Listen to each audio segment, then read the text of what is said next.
વીરપુર તાલુકા ખાતે હર ઘર તિરંગા અભિયાન અંતર્ગત ભવ્ય તિરંગા યાત્રા યોજવામાં આવી। હર ઘર તિરંગા અભિયાન અંતર્ગત સમગ્ર દેશમાં વિવિધ કાર્યક્રમો હાથ ધરવામાં આવી રહ્યા છે, ત્યારે મહીસાગર જિલ્લાના વીરપુર તાલુકામાં તાલુકા કક્ષાએ તારીખ 13/8/2024 મંગળવારના રોજ ભવ્ય તિરંગા યાત્રા યોજવામાં આવી, જેમાં વીરપુર તાલુકાના વિવિધ સંસ્થાઓના કર્મચારીશ્રીઓ, પ્રતિનિધિશ્રીઓ, અધિકારીશ્રીઓ, રાજકીય પક્ષના હોદ્દેદારો, કાર્યકરો, સ્કૂલના બાળકો તેમજ સમસ્ત વીરપુર તાલુકાના વડીલો, યુવાનો તેમજ સ્ત્રીઓ ઉપસ્થિત રહી આ ભવ્ય યાત્રાને સફળ બનાવી। તિરંગા યાત્રામાં વિવિધ નારાઓના અવાજથી વીરપુર શહેર ગુંજી ઉઠ્યું હતું।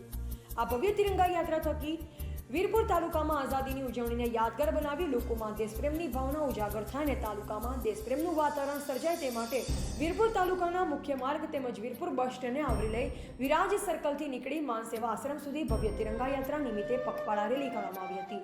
રિપોર્ટર શૈલેન્દ્રસિંહ સોલંકી, વીરપુર।